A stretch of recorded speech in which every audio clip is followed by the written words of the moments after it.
सहनाववतु सहनौ भुनक्तु सह वीर्यं करवावहै तेजस्विनावधीतमस्तु मा विद्विषावहै।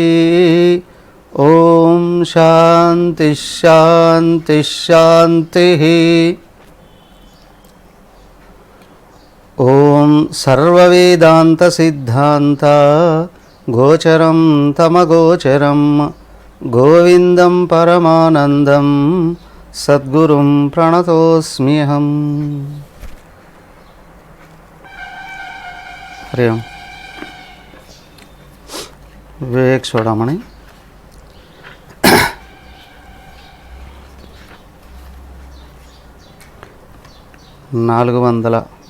469 శ్లోకాల వరకు పూర్తి చేశాం. 471వ శ్లోకం 70వ శ్లోకం వచ్చాం. ఉన్నది ఏకత్వమే, నానాత్వం లేనే లేదు అని నిరూపిస్తున్నారు. భగవంతుడు ఒక్కడే ఉన్నాడు, ఆయనకు అన్యంగా ఏమీ లేదు. అంటే అనిరూప్య స్వరూపం యతు మనోవాచామగోచరం ఏకమేవాద్వయం బ్రహ్మ నేహ నానాస్తి కించన.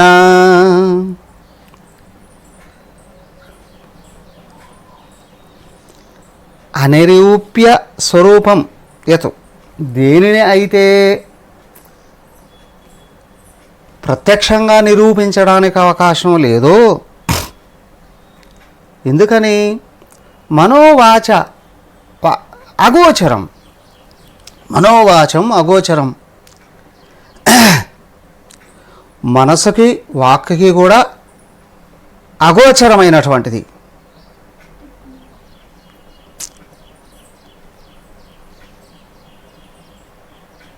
వాక్కుకో కనిపించదు, అంటే ఇంద్రియాలకి తెలియదు, మనోభావాలకు కూడా అందదు. ఏకమేవ అద్వయం, ఒక్కటే ఉంది, రెండవది లేనే లేదు. బ్రహ్మ, అదే పరబ్రహ్మం. ఇహ నానాహ నాస్తి కించన, దానికంటే అన్యమైనటువంటిది అనేకమైనటువంటిది ఏది లేదు. పరమాత్మ ఉన్నాడు అని ఎవరు నిరూపించలేరండి అని అన్నారు. నిరూపించలేరు అని అంటే ఇదిగా ఈయన పరమాత్మ అని చూపించడానికి అవకాశం లేనిది. అదేంటండి, అంతటా అన్నింటిలో ప్రతి దేవాలయంలో ఆయనే ఉన్నాడు కదా. అవునా, రకరకాలుగా అష్టోత్తరాలు చెబుతూ ఉన్నాం కదా, సహస్రనామాలు చెప్తూ ఉన్నాం కదా, స్తోత్ర పాఠాలు చెప్తూ ఉన్నాం కదా, వేద మంత్రాలు చదువుతున్నాం కదా. ఏం పురందర్, మరి లేడని ఎట్లా అంటాం? లేడని ఎవరన్నారయ్యా? ఈయన దేవుడు అని చెప్పడానికి వీల్లేదు. ఎందుకంటే నీ చేత ఆరాధించబడేటువంటివి అన్ని విగ్రహాలు ప్రకృతిలో అంతర్భాగాలు.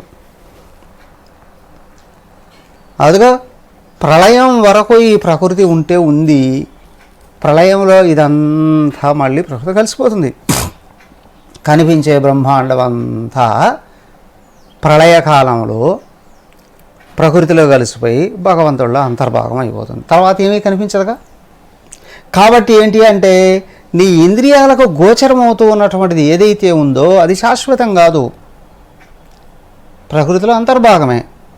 ప్రకృతి మాయ, వాస్తవానికి లేదండి అది.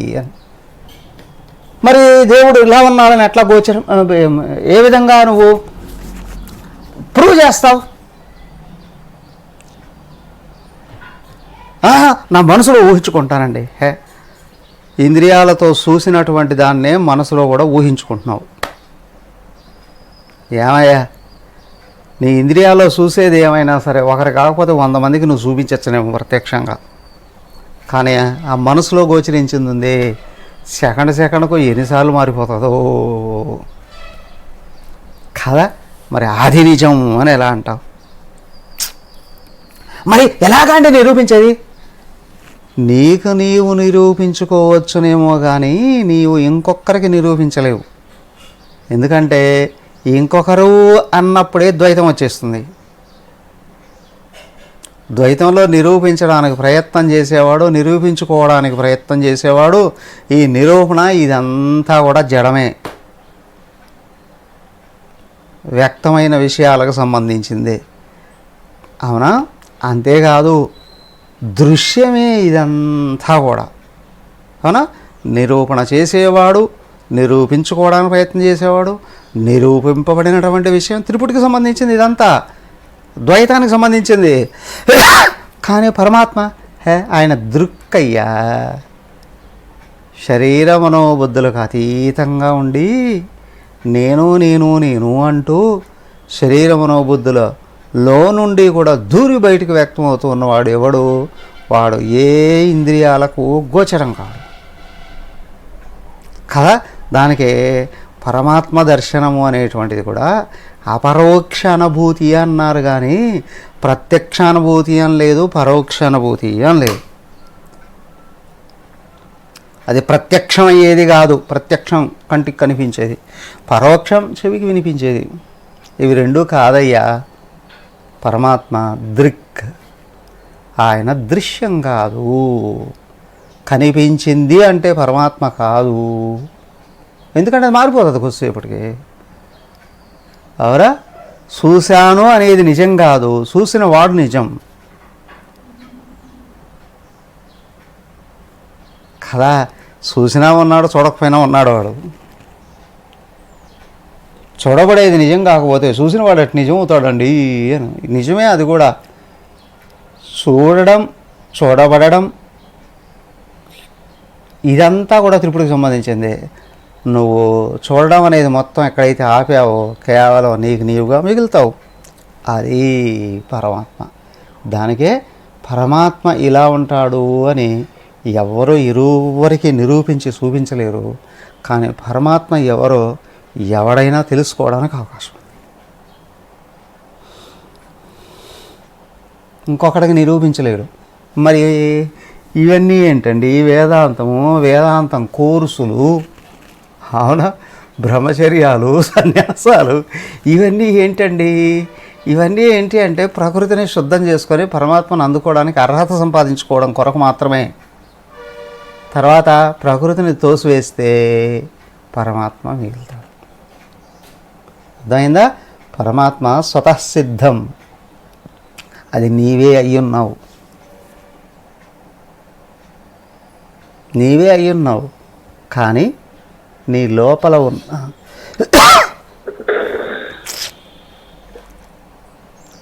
అయ్యా సిద్ధేశ్వరం మ్యూట్లో పెట్టు, తీసే మ్యూట్లో పెట్టు. పరమాత్మ స్వతహాగా చూసేవాడు అయ్యున్నాడు, చూడబడేది కాదు. సో కాబట్టి ఏమిటి అని అంటే అది నువ్వు నీకు నిరూపించుకోవచ్చు. ఎప్పుడు చూసే ఉపాధులన్నిటినీ తొలగిస్తే నీకు నువ్వుగా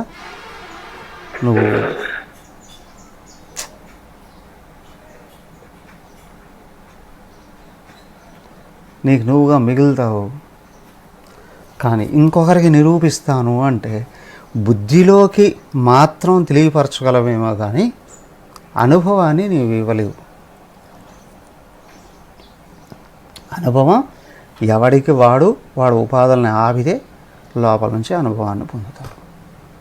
ఇది గుర్తుంచుకోవాలి. దెన్ సత్సమృద్ధ స్వతః సిద్ధం శుద్ధం బుద్ధమనీదృశం ఏకమేవాద్వయం బ్రహ్మ నేహనానాస్తి కించన. ఎందుకు ఇదంతా చెప్పాల్సింది వస్తుంది అంటే ఇహ నానాహ నా కించనాస్తి. ఇక్కడ అనేకం అనేటువంటిది అస్సలు లేదయ్యా. ఏకమేవ అద్వయం బ్రహ్మ, ఒక్కటే ఉంది, రెండవది లేకుండా. అది నీకు నీవుగా ఉపాధులను ఆపితే అనుభవానికి వస్తుంది. దానికే సత్ సమృద్ధం. సత్ త్రికాలాబాధితం సమృద్ధం చటాదే ఉంది. మరి ఇంతకుముందు అన్నారు కదండి, ఎవరు ఎవరికి నిరూపించలేరు, ఎవరు ఎవరికి చూపించలేరు. అవునా? ఇంద్రియ మనస్సులకు కూడా గోచరం కాదని. ఎస్, నిజమే. ఎందుకు? ఇంద్రియ మనోబుద్ధులకు గోచరం అయితే అది జడం అయిపోతుంది, పరిమితం అయిపోతుంది. కాలంలో ఒక చోట ఉండి ఇంకొక చోట లేకుండా పోయేటువంటిది అవుతుంది. కానీ ఇది ఈ లక్షణాలకన్నిటికీ అతీతమైనటువంటిది, వ్యతిరేకమైనటువంటిది. సో కాబట్టి అది ఏంటి అంటే త్రికాల బాధితం. ఇది చూసే దృక్కుగా ఉంది. సమృద్ధం అంతటా నిండి ఉంది. స్వతసిద్ధం. ఎవరు పుట్టించారండి దీన్ని? దీన్ని ఇంకెవడన్నా పుట్టిస్తే వాడు బాస్ అయిపోడు. అవునా? కాబట్టి పరమాత్మను ఎవడో పుట్టించలేడు. ఎందుకంటే అది ఆకాశం కంటే 4 రెట్లు పెద్దదిగా ఉంది. దాన్ని ఎవరు పుట్టించగలరు? ఇంపాసిబుల్. పుట్టించలేరు. శుద్ధం ఒక్కటే ఉంది.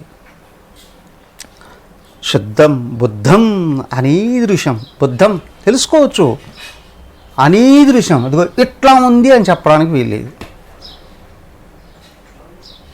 ఈదృశం ఇలాగా ఉంటుందయ్యా, అలా అనడానికి వీల్లేదు. ఎందుకంటే ఎవడికి వాడు తెలుసుకోవడానికి అవకాశం ఉంది. ఎప్పుడూ ఉంది, కటిగానే ఉంది, స్వతహాగా ఉంది, ఏకంగా ఉంది. అవునా? తెలుసుకోవచ్చు ఖచ్చితంగా, కానీ ఇది దృశ్యంలాగా మాత్రం తెలుసుకోలేము. కాబట్టి దృశ్యాన్ని అంతటిని ఆపితే అది మిగులుతుంది. అది గుర్తించాలి. చూడబడే దాన్ని మొత్తం తొలగిస్తూ వస్తే చూసేది ఒక్కటి మిగులుతుంది. అదే పరమాత్మ. అది తెలియాలి. ఇప్పుడు చూడబడేదంతా ఎప్పటిదాకా ఉంటుంది? మెలకువలో చూసినటువంటిది కల వరకు రావట్లేదు. కలలో చూసింది మేలుకున్నప్పుడు అస్తిత్వమే లేదు. ఈ మెలకువలో కనిపించేది, కలలో కనిపించేది గాఢ నిద్ర వరకు వెళితే శూన్యం అయిపోతుంది. గాఢ నిద్రలో నువ్వు ఉన్నావా లేదా? లేకపోతే లెయ్యవుగా ఓ 4 బట్టి లేపుకొని వెళ్ళిపోతారు. కనిపించడం కూడా చేసి వచ్చేస్తాం. అవునా? నువ్వు ఉన్నావా లేదా? ఉన్నానండి. ఏం చేస్తున్నావు? ఏం చేయట్లేదండి. ఎలా ఉన్నావు? హాయిగా ఉన్నానండి. హాయిగా అంటే అద్భుతమైన సుఖాన్ని అనుభవిస్తున్నానండి. అంటే ఉన్నట్ట లేనట్ట? తప్పనిసరిగా ఉన్నా. ఆ ఉన్న నువ్వు మేలుకు అన్నప్పుడు కానీ గుర్తిస్తే, ఆ ఉన్న నువ్వు నీకు నీవుగా అని తెలిస్తే అదే తుర్యం, అదే ఆత్మానుభవం. ఏమండి, ఆత్మానుభవం అందరికీ వస్తుందా? ఎందుకు రాదు?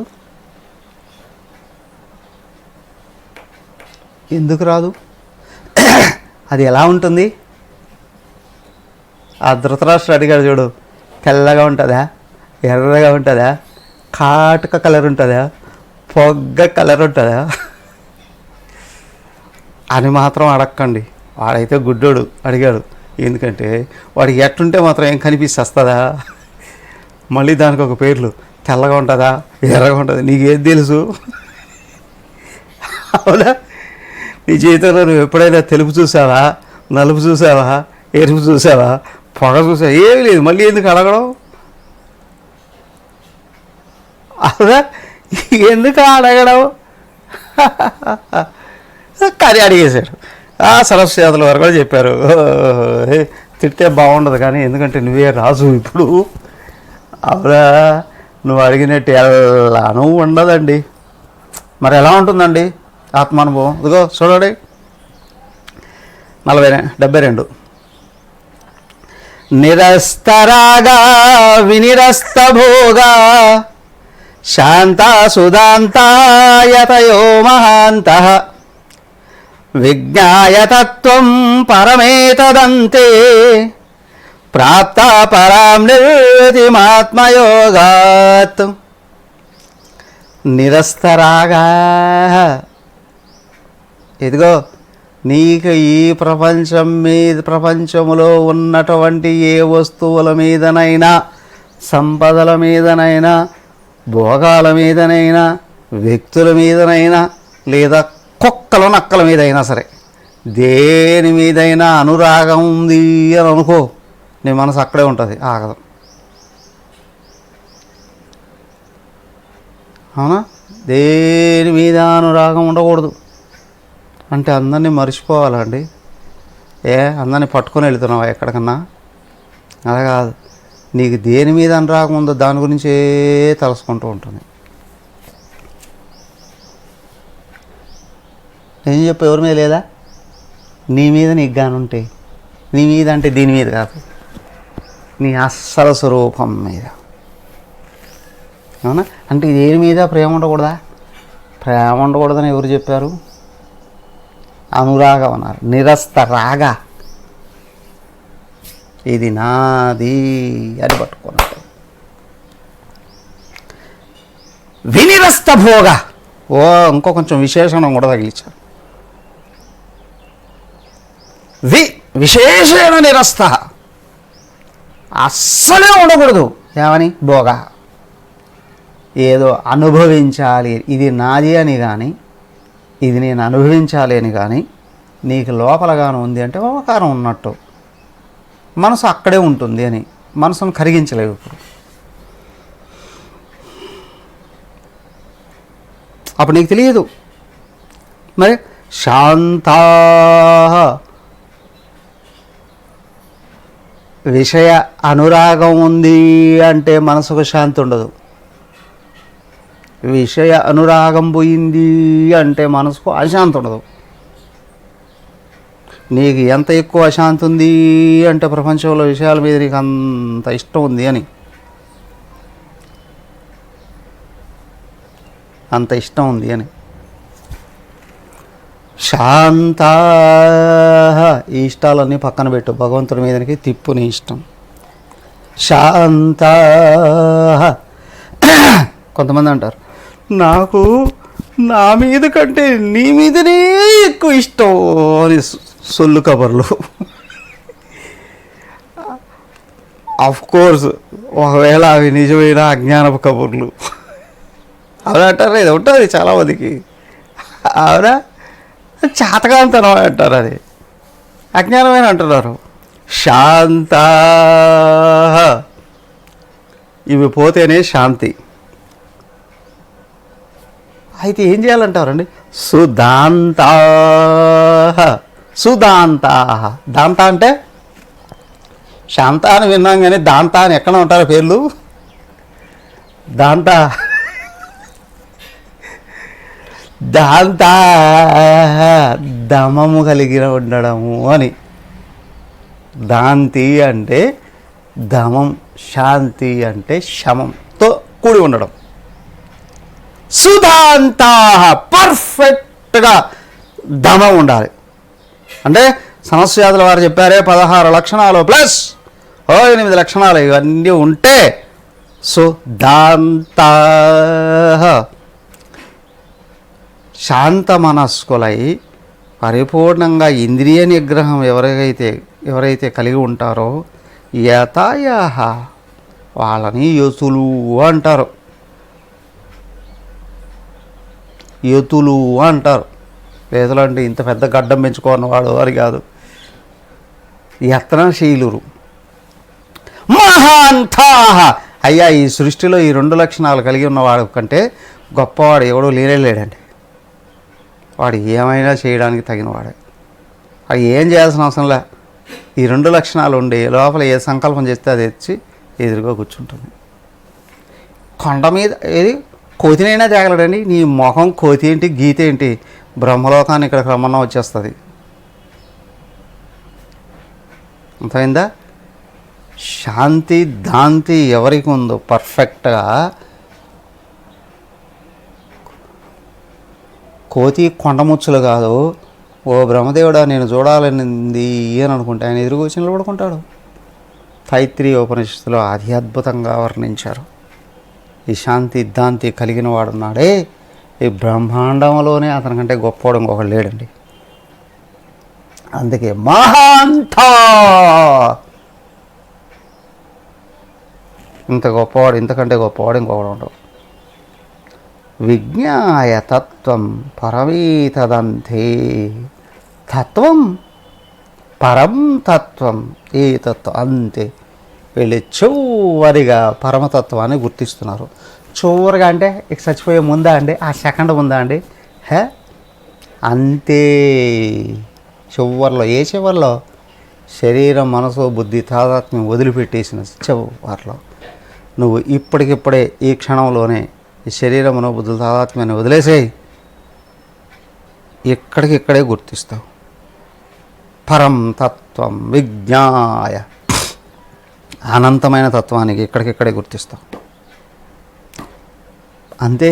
ప్రాప్త పరాం, పరమాత్మ స్వరూపాన్ని పొందుతారు. నిర్వృతిం ఆత్మయోగాత్, అయ్యా వాళ్ళు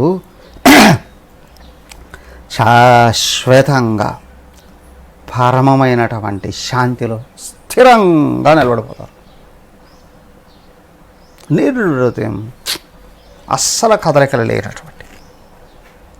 జనరల్గా చూడండి, ఇల్లు కట్టేటప్పుడు నైరుతి కొంచెం పైకి ఉండాలి, నైరుతి లేని ఇంటి యజమాని బెడ్రూమ్ ఉండాలి అంటారా? అవునండి హరికృష్ణ గారు అంటారా? ఇంటి యజమాని నైరుతిలోనే ఉంటాడు. ఏంటికి నైరుతి అంటే నైరుతి స్థిరంగా ఉండాలి కాబట్టి. ఇంకా మిగతా వాళ్ళందరూ మారుతూ ఉండొచ్చు, యజమాని మారకూడదు కదా. అలాగే నీ జీవితానికి నువ్వు యజమాని కావాలి అని అనుకునేటట్లయితే నిర్వృత్యం, లోపల వృత్తుల్ని ఆపే అట్టేసేయి. నేను నువ్వు చూడు, హాయిగా ఉండిపో, నువ్వు తప్ప వేరే వాళ్ళు లేరు అని గుర్తుంచుకొని. ఇదయ్యా ఆత్మానుభవం. ఆత్మానుభవం అని అంటే నాకు ఐస్ క్రీమ్ తింటూ ఉంటే ఎట్లా ఉండింది తెలుసా, అట్లాంటిది కాదు ఈ అనుభవం. అవునా? అలాంటిది కాదు. కొంతమంది వచ్చారు, ఐస్ క్రీమ్ తింటుంటే నేను ప్రపంచాన్ని మర్చిపోతానండి అని. ఇంకొకరు వచ్చి అమ్మ ఐస్ క్రీమ్ తింటే జలుబు చేస్తారు, వద్దండి అని. కానీ ఆత్మానుభవం ఎవరికి దుఃఖాలు ఇవ్వదు, సమస్యలు ఇవ్వదు, ఒత్తిళ్ళు ఇవ్వదు, బాధలు ఇవ్వదు, అన్నిటి నుండి ఉపశమింపజేస్తుంది, పరమ సుఖాన్ని ఇస్తుంది, శాశ్వతత్వాన్ని ఇస్తుంది. భవానపీదం పరమాత్మమాత్మనః, భవానపీదం పరతత్వమాత్మనః, స్వరూపమానందఘనం విచార్య విధూయ మోహం స్వమన ప్రకల్పితం, ముక్తః కృతార్థో భవతు ప్రబుద్ధః. భవానపి ఇదం పరతత్వం ఆత్మనః స్వరూపం ఆనందఘనం విచార్య. అయ్యో ఏం చేస్తావు తెలుసా? భవానపి, నువ్వు కూడా ఇదం, ఇదిగో ఈ పరతత్వం పరమాత్మతత్వాన్ని ఆత్మనః స్వరూపం, నీ నిజ స్వరూపంగా ఆనందఘనం, ఇది ఆనందం తప్ప ఇంకొకటి లేనే లేదయ్యా అక్కడ, ఘనీభవించిన ఆనందం, అది మాత్రమే. విచార్య, బాగా విచారణ చేయి. విధూయ మోహం, మోహాన్ని చెదరగొట్టేయి. వాళ్ళు స్ట్రైక్ చేస్తున్నారని ఎంత చెప్పినా వినలేదండి. మిలిటరీని దించేశారు, తుపాకులు చేతబట్టారు అంటే ఎట్టుపోయారు, అడ్రస్ లేరండి. విధూయ. అలాగే నువ్వు కూడా ఏం చేయాలి అంటే నీ నిజస్వరూపమైన పరమాత్మతత్వాన్ని బాగా విచారణ చేశావు అంటే మోహం విధూయ స్వమనః ప్రకల్పితం, నీ మనసు బాగా కల్పించుకున్నటువంటి మోహం అనేటువంటి దాన్ని చెదరగొట్టే. అస్సలు మళ్ళీ ఇంకా ఆ చుట్టుపక్కల కనిపించనివ్వకుండా చేయి. ముక్తుడు అయిపోయినట్లే. కృతార్థ భవతు ప్రభవతు, కృతార్థ భవతు. నువ్వు నీ లైఫ్లో సంపూర్ణంగా సక్సెస్ని సాధించినట్టే. జీవితంలో అనేక రకాలుగా వస్తూ ఉంటాయి సక్సెస్లు. మా అబ్బాయి 10th క్లాస్ సక్సెస్ఫుల్గా కంప్లీట్ చేశాడండి. మరి ఏంటి అంత దిగులుగా ఉన్నావు? ఇంటర్మీడియట్లో మంచి కాలేజ్ సీట్ దొరకలేదండి. అరే, ముందు మాటకు తర్వాత మాటకి సంబంధమే లేకుండా ఉంది. అక్కడ కృతార్థుడు అంటున్నావు, ఇక్కడ అసలు దొరకలేదు అంటున్నావు. అట్లాంటిది కృతార్థత కాదు ఇవి. ఈ కృతార్థత ఒక్కసారి వచ్చింది అంటే ఇక మళ్ళీ పోయేదే కాదు. ప్రబుద్ధ భవతు. నీ అంత జ్ఞానవంతుడు ఎవడో ఉండడు. ఎవడయ్యా? నేను తప్ప ఎవరు ఏమీ లేదు అని కానీ నువ్వు తెలుసుకుంటే. నేను అనుకుంటున్నా ఏమని, నేను ఒక్కనే ఉండాలి, ఎవరు ఉండకూడదు అని. ఎక్స్ పార్టీయే ఉండకూడదు అని నేను అనుకుంటే ఉండాలి కదా. మా పార్టీ రూలింగ్లో ఉండాలి కదా. మా పార్టీయే రూలింగ్లో ఉండాలి అంటే అస్సలు ప్రతిపక్షం అనేది ఉండకూడదు. ప్రతిపక్షమే లేకుండా ఉండాలి. ప్రతిపక్షమే లేకపోతే ఎప్పుడు నేనే రూలింగ్లో ఉంటాను కదా డే అని అనుకుంటావేమో. ఏదో ఒక రోజు దారిపోయే కుక్క కూడా వస్తుంది నీకు పోటీ చేస్తున్నా నీ మీద అని. ప్రతిపక్షమే లేకపోతే అవునా కదా. ప్రతిపక్షమే లేదు అంటే విమర్శించేవాడు లేడు అంటే నువ్వు చేయకుండా పనులన్నీ చేస్తూ ఉంటావు. ఏదో ఒక రోజు ఎవడో ఒకడు వచ్చి నిన్నే వచ్చి పడేస్తాడు. అందుకే మరి ఇప్పుడు ఏం చెప్తుందండి వివేక చూడమని? ఏం చెప్తుందా? రెండోవాడు లేడు అని తెలుసుకోమని చెప్తుంది. రెండోవాడు ఉండకూడదు అని చెప్పట్లే అవునా? రెండోవాడు ఉండకూడదని. నువ్వు ప్రపంచం ఉంది అనుకుని ప్రపంచంలో ఏదైనా సాధిస్తున్నావు అని అనుకుంటే మొట్టమొదట కీడించి మేలుగోరు అన్నారు. నేను విమర్శించేవాడు ఒకడు ఉన్నాడు, జాగ్రత్త. ఇది ప్రపంచానికి సంబంధించింది. కానీ పరమాత్మకు సంబంధించిన విషయం దగ్గరకు వచ్చేటప్పటికి ఒక్కడే అందరూ అయ్యున్నాడు. ఆ ఒక్కడివి నిన్ను నువ్వు నిరూపించుకోవాలి అని అనుకుంటే ద్వైతాన్ని మనసు నుండి తోసిపారాయాలి. ముక్త కృతార్థో భవతు. ప్రబుద్ధ ఆత్మలోకి మేలుకున్నాడు. ఉపదేశం అంటే ఏంటో తెలియదు, ఊరికి జిజ్ఞాస. అనవేమారెడ్డి ఆయన వెళ్ళాడు అక్కడ కదిరి దగ్గర. యోగి వేమన ఆ గుహలోకి వెళ్ళాడు. గురువుగారు ఏం బోధించాడో తెలియదు. తిరిగి వచ్చేటప్పటికి ఒంటి మీద బట్టలు కూడా లేవు. ఏమిటి? కృతార్థో భాతు. ప్రబుద్ధ ఆత్మలోకి మేలుకున్నాడు. ఒంటి మీద బట్టలు కూడా తీసి పారేశాడు. ఇదే ఒక బట్ట, దీనికి ఏంటి ఇంకొక బట్ట. కృతార్థ సంపూర్ణత్వాన్ని అందుకొని బయటకు ఆశువుగా చెప్పేశాడు. వేదాలను అన్నిటినీ చెరుకును పిండి రసం తీసినట్లుగా వేద సారాన్ని అలాగా ఆడుకున్నాడు ఆట వెలిదిలో. ఎలాగా త్రిమూర్తులను కూడా ఆడుకునేశాడు ఆయన. మీరు సృష్టి కార్యం అది సృష్టి స్థితిలో అయ్యారని నడవచ్చు కానీ నా అంత నిగ్రహంతులు కాదు మీరు అనేసాడు. ఆ ముందు వరకు విషయలోలుడు ఆ నిమిషం తర్వాత నా అంత నిగ్రహవంతుడు అవునా బ్రహ్మాండంలోనే లేడు అనేసాడు. వాళ్ళకెప్పుడు చెల్లినయ్యా బ్రహ్మ విష్ణు మహేశ్వరులకి? నాకే చెల్లును నిగ్రహం వహించాలి అని అంటే అనేసాడు. ఎట్లా వచ్చిందండి? నిజాన్ని కనుక్కున్నాడు. ఎలా? సమాధినా సాధు వినిశ్చలాత్మన పశ్యాత్మతత్వం స్ఫుటబోధచక్షుష నిస్సంశయం సమ్యగవేక్షితశ్చేత్ శ్రుత పదార్థో న పునర్వికల్ప్యతే. ఎలాగనుకున్నాడా? సమాధినా, సమాధితో అంటే గొయ్యి తీసుకుని దానిలో పోయి కూర్చున్నాడా? ఇంకా అట్లాంటి ప్రశ్నలు మేము అడగలేండి. సమాధినా ధ్యానంలో మనసుని సంపూర్ణంగా నిలబెట్టేశాడు. ఒక్క థాట్ కూడా రానివ్వట్లేదు. ఎందుకు రావండి, వాటికి మూలాలను పీకి పారేశాడు. అది పొలాలలో కలుపు మొక్కలు వస్తుంటాయి, తుంగ గరిక గడ్డి ఎక్కువగా. దాన్ని తవ్వి బయట తీసేసి యజమాని బయటకు వచ్చేసాడు అనుకోండి, తుంచుతుంటాయట అవి. యజమాని ఎప్పుడైతే బయటికి వెళ్ళిపోతాడా ఆ పొలం గట్టెక్కితే సార్ ఇవి మళ్ళీ పైకి తొంగి చూస్తాయట. అదేంటండి నిన్నే కదా తీసేసావు, ఈరోజు మళ్ళీ అన్నీ వచ్చేసాయి అంటే వాటికి 7 గడ్డలు ఉంటాయట లోపల. ఒకటో రెండో తీసేస్తే మిగతా వాళ్ళు ఉన్నాయిగా వెయ్యి బయటకు వస్తాయట. ఆ లోపలిదాకా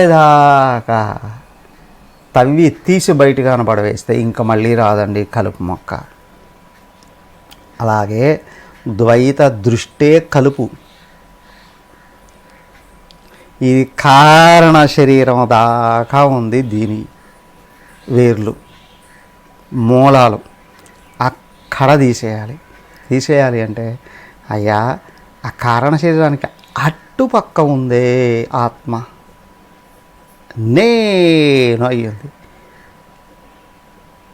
నన్ను నేను గుర్తిస్తేనే ఈ వాసనలు పూర్తిగా వెళ్ళిపోతాయి. అవునా? నేను ఏదో భగవద్గీత చూస్తూ ఉంటే అంటే చూడండి, ఒక పోస్టర్లో వచ్చి వాసనలు పూర్తిగా తొలగిపోయినట్లు ఎలా గుర్తు? రసవర్జం రసోప్యస్య పరం దృష్ట్వా నివర్తతే. అవునా? రసవర్జ్యం అపి, నువ్వు విషయభోగాలను దూరంగా పెట్టినా వాటికి సంబంధించిన వాసనలు ఉంటాయిగా, అభిరుచులు ఉంటాయి. అవి ఎప్పుడండి పరమాత్మ దర్శనం అయితేనే వాసనలు పూర్తిగా వెళ్ళిపోతాయి. కాబట్టి ఏంటంటే ధ్యానంలో ఆత్మతత్వాన్ని గుర్తించావా, అనుభవించావా, సమాధి అనుభవం వచ్చినట్టు. సాధు వినిశ్చలాత్మనా, సమాధిన సాధు అంటే సాధువులకు మాత్రమే సమాధి వస్తుందా అండి? సాధు బాగా అర్థమైందా? సాధు అంటే సుస్పష్టంగా వినిశ్చలాత్మన, మనసును పూర్తిగా ఆపివేస్తే పశ్చాత్మతత్వం స్ఫుటబోధ చక్షుష. నువ్వు సమాధి స్థితిలో మనసును పూర్తిగా ఆపివేసేస్తే అప్పుడు ఆత్మతత్వం స్ఫుటబోధ చక్షుష పశ్య. ఆత్మదృష్టితోనే ఆత్మతత్వాన్ని స్పష్టంగా చూడడం జరుగుతుంది. ఏమండి, శరీరేంద్రియ మనోబుద్ధులను అన్నిటినీ ఆపివేస్తే ఎలా తెలుసుకుంటామండి? అప్పుడప్పుడు అంటూ ఉంటారు చూడండి, తింటూ మాట్లాడుతున్నారు అనుకో, తల్లి వచ్చింది, నోరు మూసుకొని తింటావా లేదా?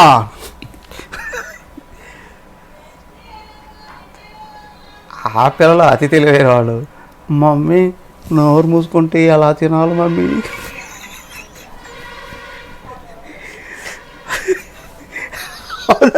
తినకుండా ఆపేశాడు. నువ్వే కదా నోరు మూసుకోవాలి, నోరు మూసుకొని ఎలా తినాలి కదా? యాయా సమాధి స్థితిలో శరీరేంద్రియ మనోబుద్ధుల్ని అన్నిటినీ ఆపిస్తే దీన్నెట్టో తెలుసుకోవాలండి అని పిచ్చి ప్రశ్న మాత్రం వేయకో. ఏంటి అంటే వీటన్నిటినీ ఆపితే దాన్నెట్ట తెలుసుకోవాలి అని అనుకుంటున్నావా? వీటికి దృశ్యం కాదు, అదే అన్నిట్లో నుండి చూసేది. ఆత్మయే స్వతహాగా తనను తను చూసుకోగలదు. సూర్యుడిని చూడడానికి ఇంకొక దీపం పట్టుకొని వెళ్ళాలా? వెలుగుతున్న దీపాన్ని చూడడానికి ఇంకొక దీపం కావాలా? అవసరం లేనట్లే ఆత్మదర్శనం కొరకు ఇంకొక వెలుగు అవసరం లేదు. స్వతహాగా అది వెలుగే స్వరూపం అయి ఉంది. నిస్సంశయం సమ్యక్ అవేక్షితశ్చేత్, నీకు సంశయమే అవసరం లేదు. నువ్వు కానీ ఇక్కడ మనసును పూర్తిగా ఆపగలిగితే పరిపూర్ణంగా నువ్వు చూస్తావు. సమ్యక్ అవేక్షిత, మనసును ఆపితే ఆత్మదర్శనం అవుతుంది. అయితే ఆత్మ ఏదో తెలిసి ఉండాలి ముందు. శృత పదార్థో నా పునర్వికల్పతే. ఇంకో దానికి ఏంటంటే శృతివాక్యాలు మహావాక్యాలు ఉన్నాయే, వాటి ద్వారాగా స్పష్టంగా నీకు జ్ఞానం ఉండాలి. ఆ జ్ఞానం చేత ఈ శరీర మనోబుద్ధులుగా ఆపితే నేను నువ్వు గుర్తిస్తావు.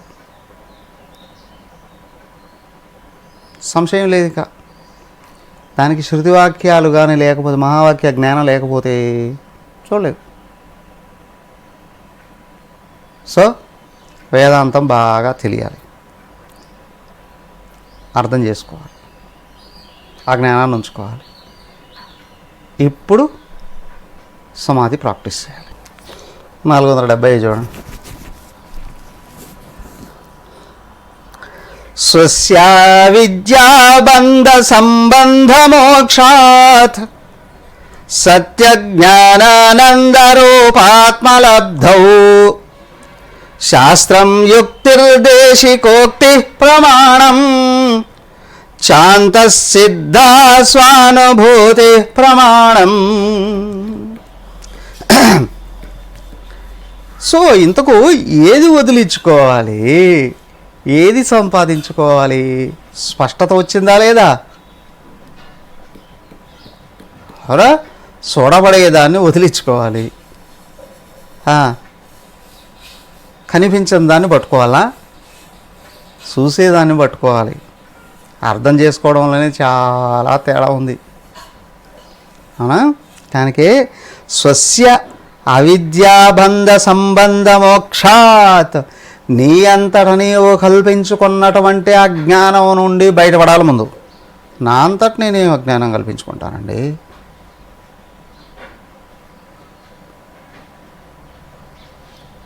అదెట్లా? జనరల్గా అంటాం కదా, మొదటి గురువు ఎవరయ్యా అంటే తల్లేనండి అని. వేదాంతం నేర్చుకునేటప్పుడు మాత్రం దానికి వ్యతిరేకంగా చెప్పడం జరుగుతుంది.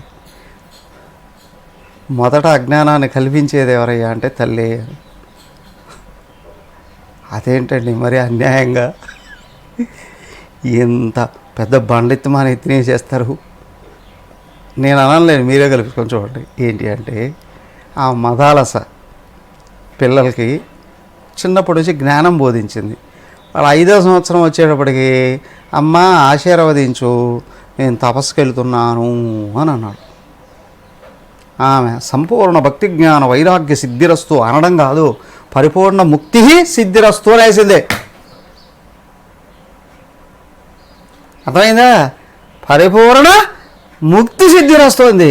వాళ్ళు అట్టా వెళుతుంటే నేరుగా ఆయన వచ్చేసారు, దత్తాత్రేయులు వారే వచ్చేసారు. ఆ విధంగా 3 కొడుకులకి 5వ సంవత్సరంలోనే జీవన్ముక్తులయ్యారు. ఇంతగా ఏం చెప్పిందండి ఆమె? అదే మనం చిన్నవాళ్ళం అప్పుడైనా తల్లిదండ్రులు తల్లి పాటలు పాడుతూ ఉంటే రామాయణం మీదనో లేదా మహాభారతము భాగవతంలో నుండి కీర్తనలు తీసి చక్కగా పాడేవారు. అవన్నీ ఎటుపోయాయో ఏమో. ఇప్పుడు పిల్లాడు ఎడితే సెల్ ఫోన్ చేతికి ఇస్తున్నారు. వాళ్ళు లేచి నడిచేటప్పటికి సోడా బుడ్డీలు పెట్టుకుంటారు. అవునా? ఏమైపోతున్నారు అయ్యో. కానీ తల్లి ఎట్లా అజ్ఞానాన్ని బోధిస్తుంది అని అంటే చూడండి, బాగా చూడండి. ఒక పేరు పెడతారు, పేరు దేహానికి అది పెట్టేది, అది స్థిరపరచడానికే ప్రయత్నం చేస్తాం. ఇంకా బాగా చదువుకున్నాము, నాగరికులు అయిన వాళ్ళము అనేటువంటి వాళ్ళైతే ఇదేంటి ఇదేంటి ఇదేంటి కదా, తెలుగు పదాలు కూడా చెప్పరు, ఇంగ్లీష్ పదాలే. అవునా? ఎరివిచి అంటే పేరు పెట్టి పిలుస్తారు. ఏ పేరు? నువ్వు ఆత్మవాని పొరపాటుగా అయినా వీళ్ళైనా గ్రహిస్తారా? ఒకవేళ ఎవరైనా స్వామి వచ్చి ఏమైనా అన్నారు అనుకోండి, మా అబ్బాయిలు తీసుకెళ్ళి వెళ్ళిపోతావా ఏంటి ఆశ్రమం వాళ్ళకి? చేయరు, అసలు జ్ఞానం ఇవ్వడానికి ప్రయత్నం చేయరు. ఏం చేస్తారయ్యా చెప్పండి? దేహాత్మ భావాన్ని దృఢపరిచేటట్టు చేయడమేనా కదా. తల్లి కొంచెం చేస్తుంది, తర్వాత తండ్రి కొంచెం, ఆ తర్వాత పాఠశాలకు పంపిస్తారు. సరే, వాడి ఎడ్యుకేషన్ అంతా బయటికి పూర్తి ఇంటికి వచ్చేటప్పటికి పూర్తి అజ్ఞానం అవుతాడా, పూర్తి జ్ఞానం అవుతాడా?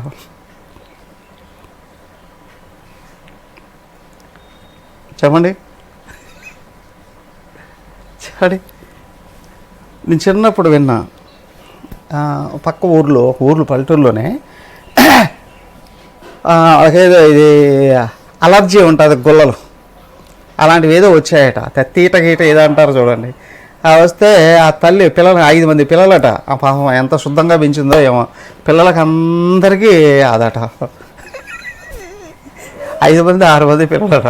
అందరూ డాక్టర్ గారి దగ్గరికి తీసుకెళ్తే ఆయన ఏదో మందు ఇచ్చి, నల్ల మందు అంటారు, తుపాకి మందు, అది ఇచ్చి పుయ్యిపో అన్నాడట. ఆవిడొచ్చి ఏమిటి విని సావలా, ఇంటికి వచ్చి అందరినీ బలవంతంగా పట్టుకొని పోసిందట గడుపులో. అదైనా ఆమె నిజంగా పర్ఫెక్ట్గా వినేటట్టయితే పిల్లలు ముందే నీట్గా పెంచుకొని వచ్చేది కదా. అవునా? ఆయన చెప్పింది పుయ్యి అంటే పొయ్యి అనుకొని వచ్చి పట్టుకుంది 3 పిల్లల్ని బలవంతంగా పట్టిపోసేసిందట. 5 మంది పిల్లలు, 3 పిల్లల్ని. 2 పిల్లలు భయపడి తప్పించుకొని పారిపోయారట, కనిపించకుండా కిలోమీటర్ల దూరం వెళ్ళిపోయారట. ఈ 3 పిల్లలు చచ్చిపోయారు, ఆ 2 బతికారు బయటపడి. వింటున్నారా? అలాగే అజ్ఞానాన్ని నూరిపోసి ఇంకా వీళ్ళని బయటికి పోనీయకుండా చేయాలి అని అనుకుంటే ఏం చేస్తారు తెలుసా? బయటకు పోకుండా చేయాలంటే తాళేసి కట్టేస్తారా? అదే పలుపుతాడా, అదే పెళ్ళి. కట్టేశారు అనుకోండి, వాడు ఈ జన్మలో ఇంకా అజ్ఞానం నుంచి బయటపడలేడు కదా. అక్కడక్కడ కొంతమంది ఉంటారు చాలా హుషారైన వాళ్ళు, ఈ తల్లికి దండికి దొరకకుండా పరిగెత్తి పారిపోయి ఏ సాందీపనైలోనూ జాయిన్ అయిపోతారు. అలా కదా, పరిగెత్తి పారిపోయి గురువు గారి దగ్గరికి చేరుకుంటారు. వాళ్ళు అక్కడి నుండి ఏంటి ఇప్పుడు అమ్మా నాన్న నేర్పించినటువంటి అజ్ఞానాన్ని అంతటి కొంచెం తొలగించుకోవడానికి ప్రయత్నం చేస్తారు. ఆ గురువుగారు 2 ఏళ్ళు అక్కడ కూర్చోబెట్టి రోజు తీయని మాటలతో చెప్పి ఏం చేస్తాడండి చెప్పండి? ఒకటే మాట కదా, శ్లోకార్ధేన ప్రవక్ష్యామి యథోక్తం గ్రంథకోటిభిః బ్రహ్మసత్యం జగన్విద్య ఓ జీవ త్వం బ్రహ్మ ఏవ. అవునా? నిత్యం నిరంతరం చెప్పే విషయాలన్నీ అదే.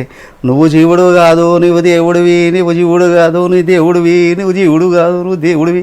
ప్రతిరోజు కొన్ని వేల సార్లు ఉదయం నుండి సాయంత్రం వరకు రాత్రిపూట కూడా బోధించి కరుడు కట్టిన అజ్ఞానాన్ని తొలగించడానికి కొంచెం కృషి 1% ఎక్కినా ఆ తర్వాత వచ్చి వీడే జాగ్రత్త పడాలి. అని స్వస్య అవిద్యా బంధ సంబంధ. ఇంతవరకు ఒక్క ఈ తల్లిదండ్రులే కాదులేండి, ఇంతవరకు ఎంతమంది తల్లిదండ్రులు బోధించారు? ఎంతమంది ఉంటారండి తల్లిదండ్రులు? ప్రతి జన్మలోనూ ఒక తల్లిదండ్రులు ఉన్నారు కదా. ఇప్పటి వరకు కోట్ల జన్మలు ఎత్తున్నావు కదా, వాళ్ళంతా బోధించింది లోపలే ఉంది కదా. దాన్ని తొలగించుకోవడానికి ప్రయత్నం చేసి సఫలీకృతుడు అయితే సత్యజ్ఞానానందరూప ఆత్మలబ్ధౌ. కొంతమంది పిల్లలైనా సరే సూర్యోదయం అయ్యే లోపలే లేచి పుస్తకాలు పట్టుకొని చదువుకుంటారు. ఇంకా కొంతమంది ఉంటారు ఆ తల్లి లేపి వాడు ఎంతసేపు లేపినా అరే లేరా అంటే లేస్తున్నాను వెళ్ళిపోయేదా. తర్వాత వచ్చి బెడ్షీట్లు ఆగిపారేసింది, లేస్తున్నాను అంటాడు, మళ్ళీ అట్ట ముడుచుకోబడుకుంటాడు. ఆ తర్వాత వచ్చి ఒక్కట వీకింది, లేస్తున్నాడు. ఇంకా లాభం లేదని జుట్టు పట్టుకొని లాక్కొని వెళ్ళి బాత్రూంలో పెట్టి ఒక బకెట్ నీళ్లు కుమ్మరిచ్చేస్తలేవాడు.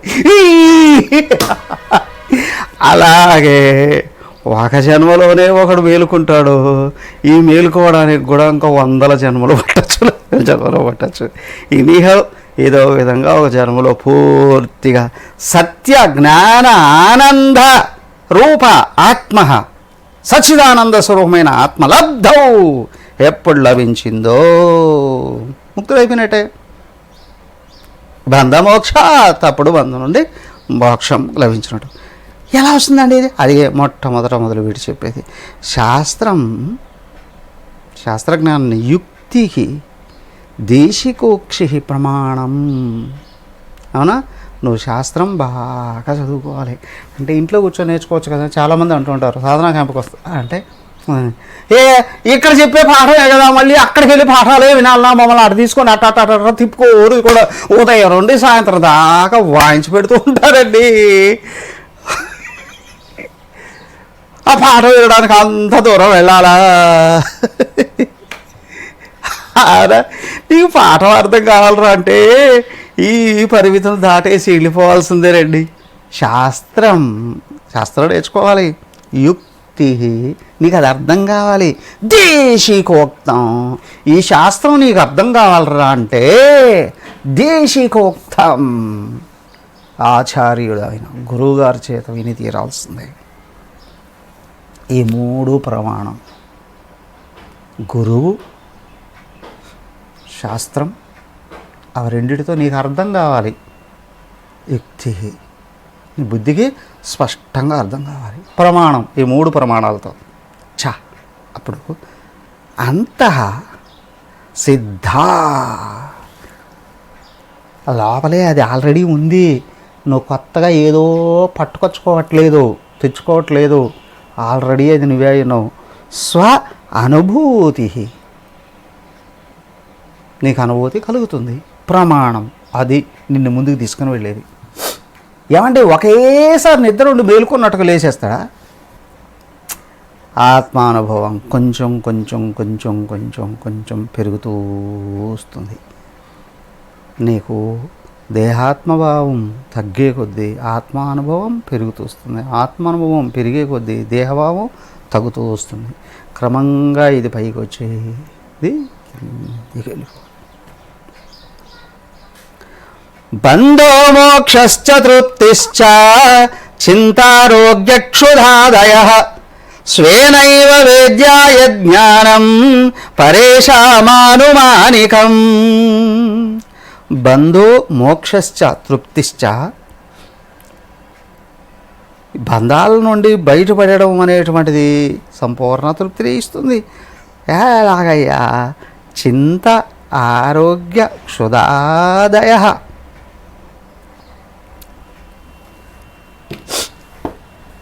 ఇవన్నీ తెలుస్తున్నాయి కదా. నీకు బాధగా ఉందని నీకు తెలుస్తుందా లేదా?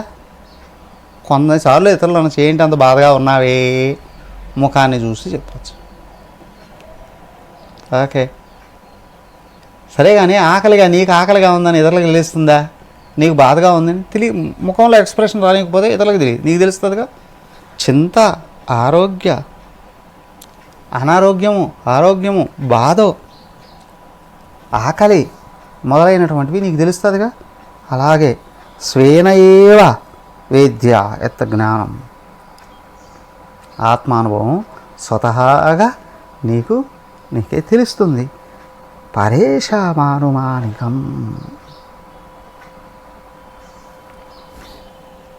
ఇప్పుడు వరకు చెప్పారే అవన్నీ ఇతరుల ద్వారాగా వచ్చేదంతా ఏంటి అని అంటే అనుమాన ప్రమాణం. నా గురువుగారిని చూస్తే గురువుగారు ఇలా ఉన్నారు కదా, ఉన్నట్టే అని నువ్వు భావించుకుంటున్నావు. కానీ నీకు అది ప్రూవ్ అయ్యేది ఎప్పుడు? నీ అంతటి నీకు లోపల నుంచి అనుభవం వస్తేనే తెలుస్తుంది. మా గురువుగారు చాలా పెద్ద గొప్ప జ్ఞానండి. నీకు ఎలా తెలిసింది? నీకేమైనా నమ్మకం నాకేముందిలే. నీకేమీ లేకపోయినప్పుడు నీ గురువు ఆత్మజ్ఞానం అనే విషయం కూడా నీకే తెలుస్తుంది. అదైందా?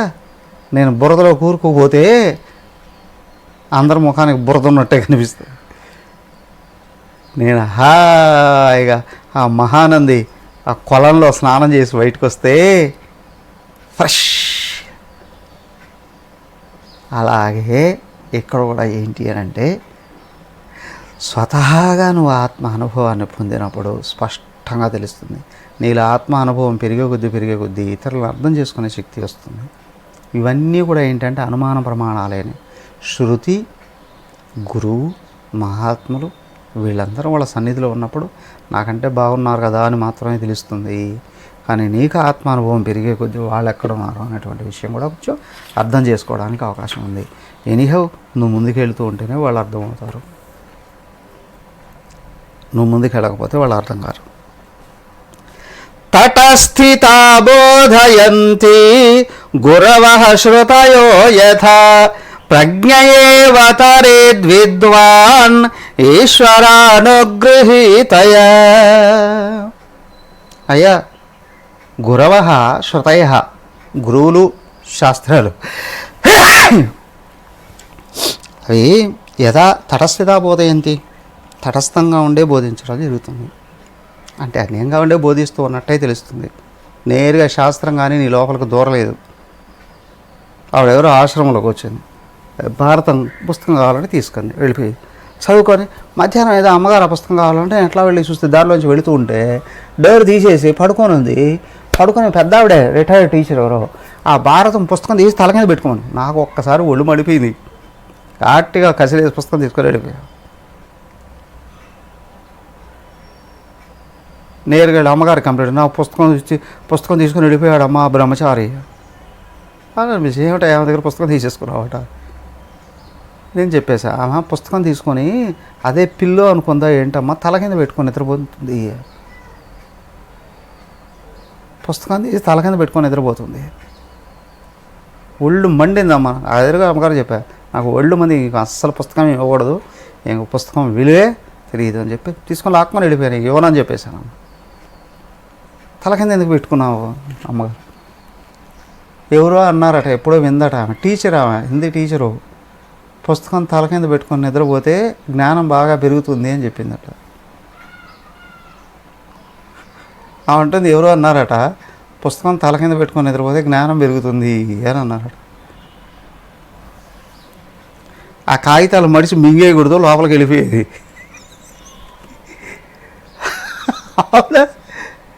పేపర్లో నవిలి మింగేస్తే చించేసుకొని మేకలాగా అవులాగా నీకు నేలవత్త లోపలికి వెళ్ళిపోయేది. అవి తగ్గబోతుందా? తటస్థితా బోధయంతి గురవ శ్రుతయ. గురువులు వేదాలు కూడా బయట నుండి బోధిస్తున్నారు. ప్రజ్ఞయేవ తరేత్ విద్వాన్, విద్వాంసుడు ఉన్నాడే తన సొంత జ్ఞానం చేతనే తరిస్తున్నాడు. తను గురువు దగ్గర శాస్త్రాలు విని బాగా అర్థం చేసుకుని వాళ్ళ మీద ఉన్న నమ్మకంతో నువ్వు ప్రయత్నం చేస్తే ఈశ్వర అనుగ్రహీతయ, లోపల నుంచి ఈశ్వరుడు అనుగ్రహించాడా, నీ ప్రయత్నంతోనే నువ్వు దాటుతావు. స్వానుభూత్యా స్వయం జ్ఞాత్వా స్వమాత్మానమఖండితం సంసిద్ధ సల్ముఖం తిష్ఠేత్ నిర్వికల్పాత్మనాత్మని. స్వానుభూత్య, నీ సొంత అనుభవం ద్వారా, స్వయం జ్ఞాత్వ, నీ అంతటి నువ్వు తెలుసుకోవాలి. స్వం ఆత్మానం అఖండితం, నీ నిజస్వరూపమైన ఆత్మను, అఖండితం ఏకమైన దాన్ని, సంసిద్ధ సన్ముఖం తిష్ఠేత్, నువ్వు దాన్ని అందుకొని. అయితే నువ్వు రెడీగా ఉంటేనే అది నీకు అర్థమవుతుంది. అంటే నీకు లోపల అర్హత ఉంటే శాస్త్రం అర్థమవుతుంది. నీకు లోపల అర్హత ఉంటే నువ్వు దాన్ని అందుకోవడానికి అవకాశం ఉంది. నిర్వికల్పాత్మన ఆత్మని, ఆత్మని ఆత్మన నిర్వికల్ప. నీలో నువ్వు నీ మనసును ఆపివేస్తే, నీలో నువ్వు నీకు బాగా తెలిసి మనసును ఆపేస్తే నీకు తెలుస్తుంది, అనుభవానికి వస్తుంది. నువ్వెవరో నీకు స్పష్టంగా ముందు శాస్త్రజ్ఞానం ద్వారాగా అయినా శ్రవణ మననాల ద్వారాగా స్పష్టంగా అర్థం కావాలి. అప్పుడు శరీర మనోబుద్ధుల్ని ధ్యానంలో వచ్చు, నిర్వికల్ప సమాధిలో, నిర్వికల్పాత్మన. అవునా, లోపల ఇంకా వికల్పాలు ఉన్నాయి అంటే ఇది. సో ఆలోచనలు పూర్తిగా ఆపావా, ఈశ్వరానుగ్రహం వచ్చింది అంటే ఆత్మలోకి మిగులుకుంటాం. మాయా అనుగ్రహం వలన దేహంగా మేలుకుంటున్నావు రోజు. ఈశ్వరానుగ్రహం వచ్చిందా ఆత్మలోకి మేలుకుంటావు రోజు. ఆ తర్వాత మళ్ళీ నిద్రపోవు. అంటే మళ్ళీ నిద్రపడదా, అజ్ఞానంలోకి జారుకోకు, ఎప్పుడు ఆత్మజ్ఞానంలో ఉంటావు. తదాస్తు. హరి ఓం. ఓం సర్వే భవంతు సుఖినః, సర్వే సంతు నిరామయాః, సర్వే భద్రాణి పశ్యంతు, మా కశ్చిద్ దుఃఖభాగ్ భవేత్. ఓం శాంతి శాంతి శాంతి. హరి ఓం. శ్రీ గురుభ్యో నమః. హరి ఓం.